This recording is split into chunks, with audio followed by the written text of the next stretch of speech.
All right, great. Well, thank you guys for taking the time out of your day to go through this webinar with us, and we're here to kind of put a bow on the results from the 2015-16 Wisconsin Value Added Map Consortium. Might need to click on. There we go.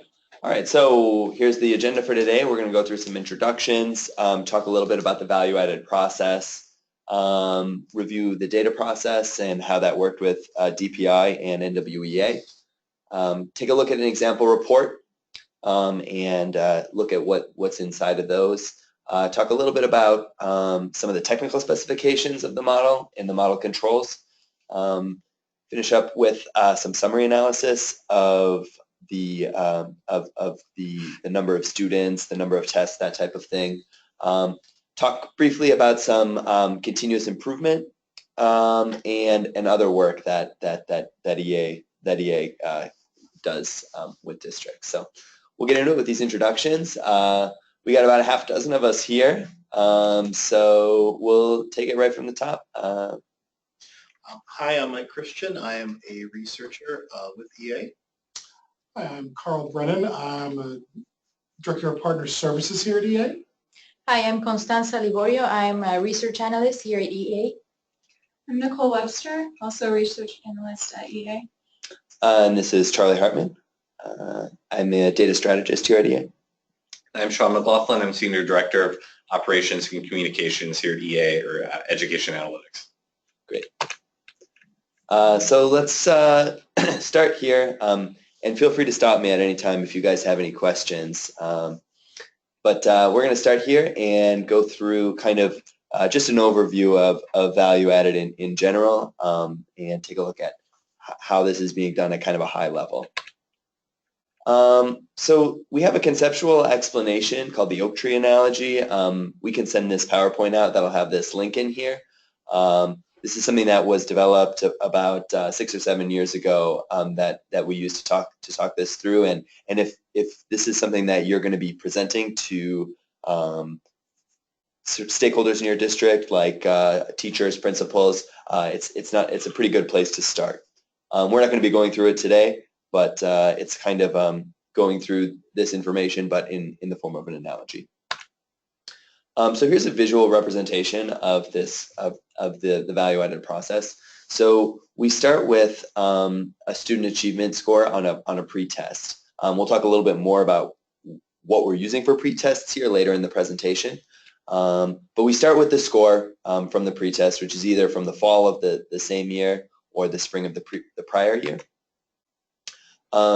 Based on observations of similar students, we create a statistical prediction of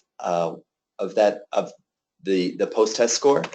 Then we compare the post-test score to that statistical prediction, and this difference here is what we call the value added, right? So it's a way of controlling for how much growth there is based on different demographics, which again we'll talk specifically about what those demographics are a little bit later in the presentation.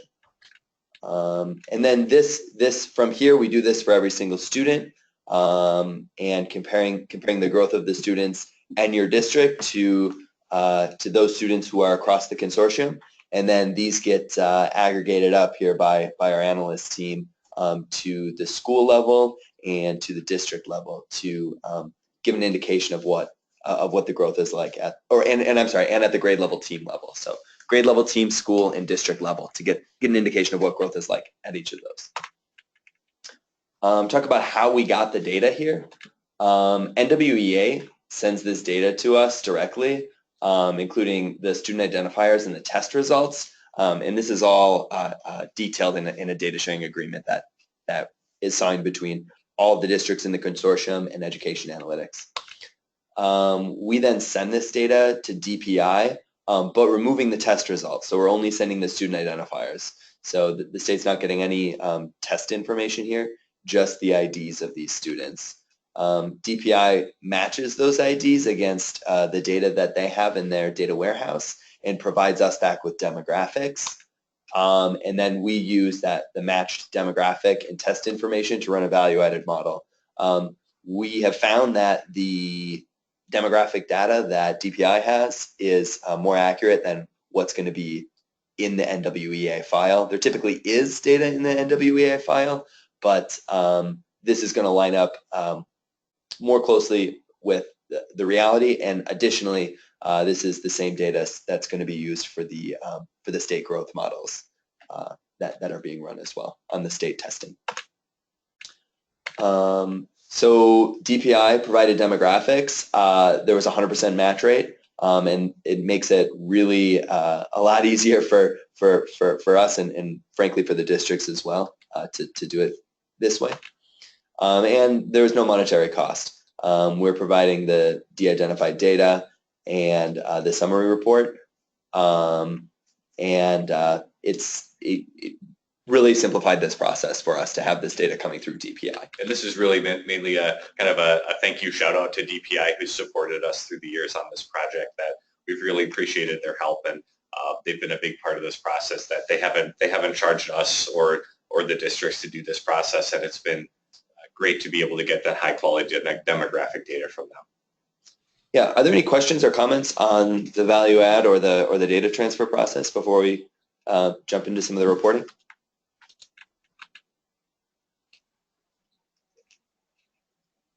All right, well, let's get into it then. So here's a sample of the PDF report. All of the reports that we sent, and let me actually, I already asked Kelly here, but Jackie and Wendy, were you guys able to log in and get your reports off of box.com? I'm sorry, I didn't quite catch that. Yes, we were able to. Okay, great. So let's talk about this then. So the first thing that we have here is the grade and the subject level. The number of students, it's pretty straightforward. So I guess the one thing that's worth noting here is that the grade is the grade level that the student took the post-test in, which in spring-to-spring instances will not be the same as the grade that the student took the pre-test in, or may not be the same, I should say.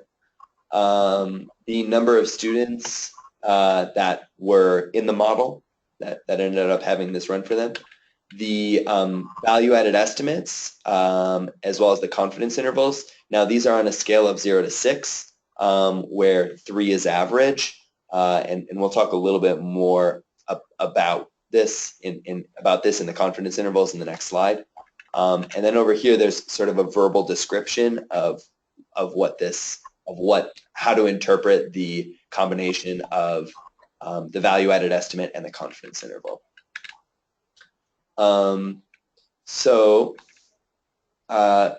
The couple of things that we want to point out here with the relationship between the value-added estimate and the confidence interval. So as I said, 3 is average, right? So that means that the school falls right in an average growth relative to the other schools in the consortium. However, if the confidence interval, as you can see in the bottom, crosses the 2 or the 4 mark, where 2 is below average and 4 is above average, we will note in the description that it is average, but the estimate is average, but because that confidence interval is so wide, we can't statistically distinguish that school from average. So we're saying our best estimate is that it's average. However, due to a small sample size or statistical noise, it may be the case that this school is actually above or below average. So similarly, if the average is above 3, but the lower bound is below 2. I'm sorry, yeah, the estimate is above 3, but the lower bound is above 2. We say that the school is above average, but it is not distinguishable from average. And same thing with if it's below 3, but the confidence interval crosses that average mark. So the reason that we go through this is it's very important to sort of realize the limitations of what we're doing here. So these are always going to be the best statistical estimate that we have available for how much growth was provided at these schools or grade levels. But in instances where there's a lot of where there's a large confidence interval, there may be places where we can't say with 100% statistical certainty or 95% statistical certainty that this school is definitely above or definitely below average. So we make sure to count that out or to call that out when that's the case. I know this is kind of a confusing topic, so are there any questions here about the confidence interval and about distinguishing from average and why we might be doing this? No, that was very helpful. Okay, great. So another thing that we want to call your attention to in the example reporting is on the model group. Typically, what we use is a spring-to-spring model where we have the data available. But in an instance like this, for a kindergarten student, typically, I guess, I don't know in every instance this is the case, but I think in most instances, students are not taking MAP testing in pre-K. So the student's not going to have a spring MAP test from pre-K. So what we do in these instances is we'll just use the fall test instead of that spring test. So we always want to mark in any of our reporting what we're using. And this might vary from district to district, which is which. Like your grade K might, or let's say your grade 1 might say spring to spring, whereas in other districts might say fall to spring. So we just want to always be clear about what we're doing, because I think in many instances the data was provided for both of these, and then we take a look and see how much coverage that provides and then decide whether or not to use a fall to spring or a spring to spring. So we always want to call that out here in the reporting. Yeah. So a couple things about the model controls. And getting into it, we want to talk a little bit about what we've done historically. So when this started in 12-13, the pilot used all fall to spring models. So all of the data was from within the same year. In 13 and 14, we switched to using a spring to spring model. And then in this, the past school year, or I guess 14-15 and 15-16, we continued using this spring model. But in instances where there were 25% fewer tests, when there were more than 25% fewer tests in the spring to spring than in the fall to spring, that's when we use the fall to spring. So that might be due to student mobility or grade level coverage, which grades are testing in MAP, a couple different things that might cause this to happen. And so when that's the case, that's how these that we were talking about a minute ago, that's how these model grouping decisions were made. Spring to spring when we have it, but if there's significantly less coverage, then we switch to the fall to spring. Okay. So why do we use spring to spring? Tends to be more consistent testing windows.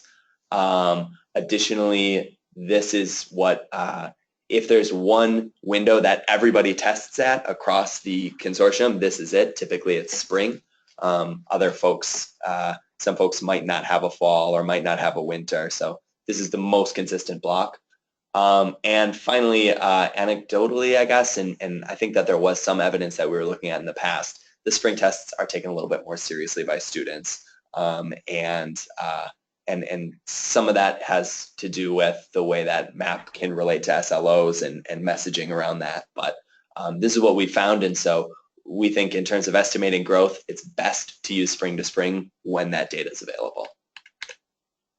But the fall to spring, as I mentioned before, gets substituted in when there's 25% fewer spring to spring tests than there are fall to spring. And most sites we find have at least one grade subject combination that uses a fall to spring model, typically at the lowest grade that they test in MAP. So we talked a little bit about how we are basing this growth modeling on predictions that are adjusted for demographics. So this here sort of indicates exactly what those demographics are and exactly what's going into creating these predictions that we're comparing the actual spring of 2016 results against. So the pretest is either going to be NWEA MAP reading or NWEA MAP math. from the spring of 2015 or fall of 2015. The ELL status, we're using all the 6 categories, which I believe is from the WEA, right? The WEA test, access?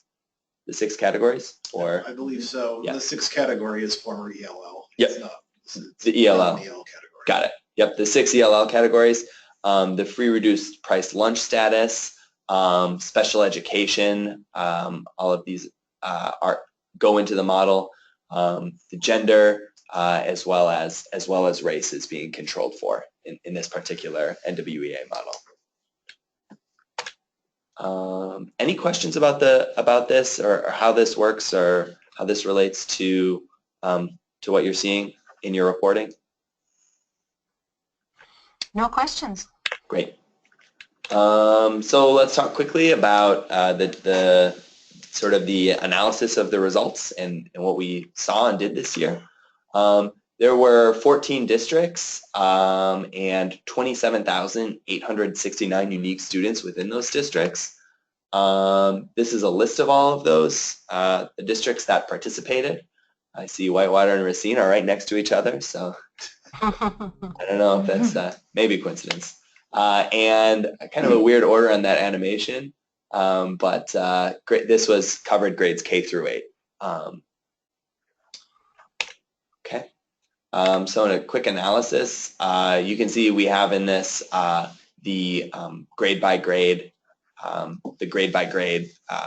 counts of students who are in the models.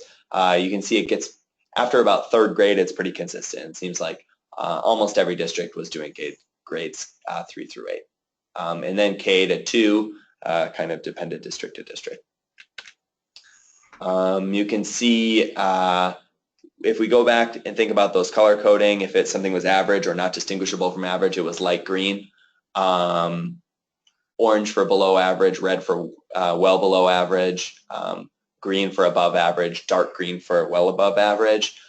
This is kind of the count of the number of schools and then the number of grade level teams that were in each of these, within each of these categories. So this is useful because it gives you a sense of if you're seeing a green relative to other schools in the consortium, it kind of has some indication of where that school falls within the other schools or grade level teams in the consortium.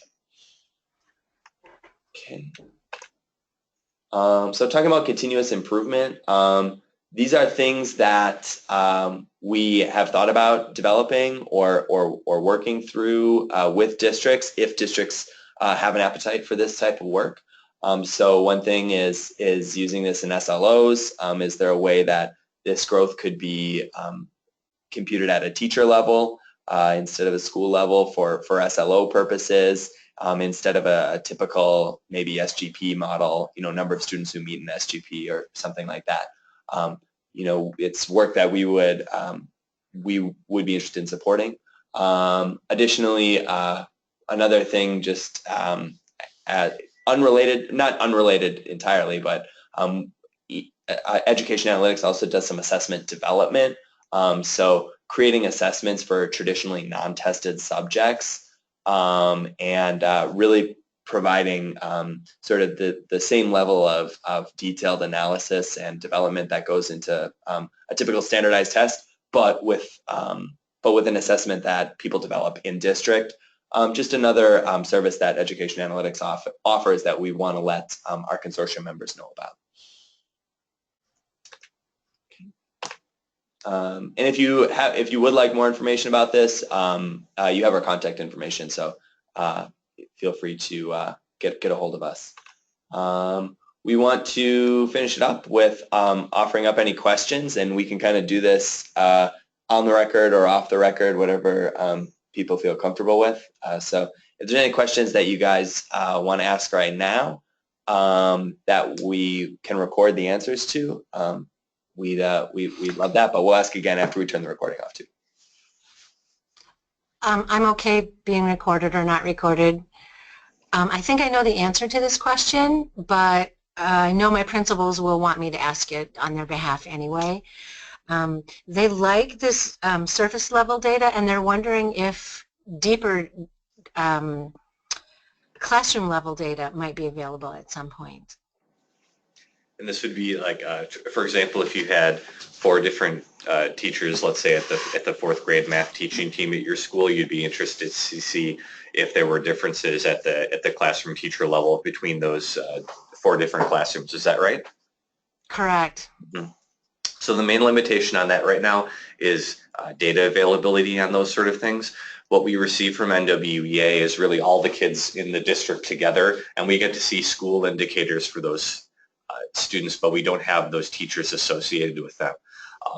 And of the same idea, when we send information to DPI at the student level for that matching to the demographics, we're not able to get teacher links that way. We've done teacher level or classroom level growth models across the country though, so we certainly do have the capacity to do those sort of things. It just has to do with data availability across the consortium on those. A few years ago, I was involved a little bit with a project with the Department of Public Instruction where we started to think about how would the state collect student-teacher link across the state, but I haven't kept tabs on progress on that. Do you happen to know if there's a state collection of student-teacher linkage information in the state of Wisconsin at this time? I am not sure, and certainly not with MAP. Mm-hmm. So if we're to, oh, I'm sorry, go ahead. What was your question?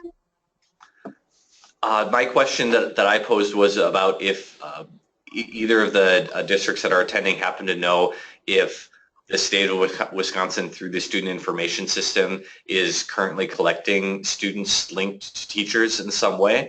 I know a few years ago there was some interest in there with some coursework completion system data set that was being created, but I'm not sure if that were continued on or perhaps was not continued due to some changes in the way that the evaluation system has been turning out. So our student information system, we are not linking the data to teachers, but there is a link with how the teachers and the students are linked for rostering purposes by way of a third party. Oh, did you ask at the state level or school districts? I'm having a little bit of a hard time hearing you, unfortunately, but I think you're asking about what level the connections would be made. We're looking to see if we could tell which students are in a particular classroom and which teacher would be associated with that, or all the kids in a district. Yeah, there is a link. I don't know if you can hear me or not, but there is a link, but it's not, it's through a third party linking system that links from a school's SIS into the NWEA system. And I think I've heard about this before, but the name is eluding me as to which service this is. But I've heard about this before, where this is like kind of an automated process rather than having someone manually roster the students. This third party comes in, connects up with your SIS, and then creates the rosters for the NWEA management system. Does that sound right? Yeah, maybe Clever. Yeah, that's the one. Sure. So we've worked with NWEA in some other spots around the country. When we worked with them in New York State, they were not at that point in time comfortable with using the rosters for this information, saying that it didn't necessarily imply an instructional link, meaning between the teacher and the students, thinking that sometimes you want to say, let's say a principal in the system should have access to all of their students' information, but it doesn't imply that the principal is primarily responsible for the instruction, let's say in math. So that's been one of the struggles about, even though that data for rostering is available, whether or not that would be of sufficient quality when we're thinking about the meaning of thinking about instructional responsibility for those links. It might be worth investigating again, though, to see what NWEA would think about that. That is correct. However, depending on how students are rostered, for example, in our district, students are rostered by way, at least at the elementary level, by way of their homeroom teacher. And typically their homeroom teacher is the teacher who provides instruction in their core areas. Yes. So there are some data challenges there. I think alternatively it would be asking each district to provide an extract of their SIS to link the students to those applicable teachers with the thought in mind that we're going to be using those to link the teachers to the students at an instructional level. So if there were disparities between the homeroom teacher and, let's say, the teacher that ended up truly being responsible for instruction, particularly in departmentalized situations, that would be where that extract would differ maybe from how the rostering is working currently. So that would be an interesting direction to take this. And I know we heard here from one of the districts that you may be interested in that. Is that something that Jacqueline, your team might be interested in as well, getting this information at the classroom or the teacher level rather than the grade level team in school?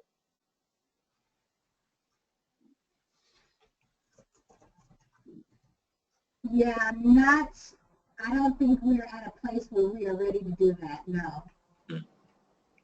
That can often be an interesting direction to take this. There's certainly a lot more information, but it also comes with great responsibility of using that data appropriately and the communication associated with it.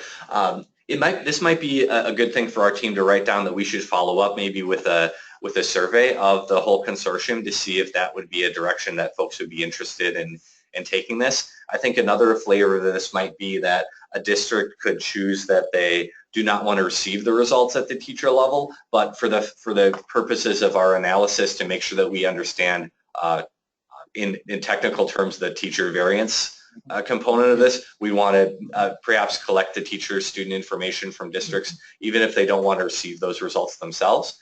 That might be an option that we could consider, and that also might be an option that NWEA may be willing to help us out on if this was a strong demand there. So I think we'll expect to send out a survey just to kind of see what the temperature is out there and how folks are feeling about a more granular analysis here for the teacher or classroom level. Sounds good. What other questions are coming up as maybe you got a chance to look at your reports a little bit about interpretation on those sort of things, direction we're taking, any process details, and then we'll save some time too at the end here in case there's any really specific special questions you'd want to ask too.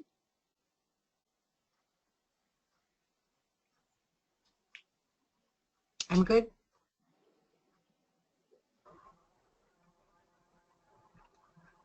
I've only briefly glanced at them. We haven't done a deep dive into the data at this time. Okay. Well, yeah, don't hesitate after you do to, if you have any questions that come up in the future, don't hesitate to reach out to us. Will do. So it sounds like we'll probably stop the recording shortly. And for anybody that's listening to the recording, if you end up having any questions that come to mind, our emails should be on the screen right now. So if you can write those down, we'd be happy to answer those. And let's pick a point of contact on here since there's so many of them. And we don't have to email all 6 of us. So let's see. Let's have Carl as the point of contact as we're looking at each other across the room. So the second one down here, Kay Brennan at Analytics, he'd be happy to direct your questions to the right folks. And we'll go ahead and stop the recording.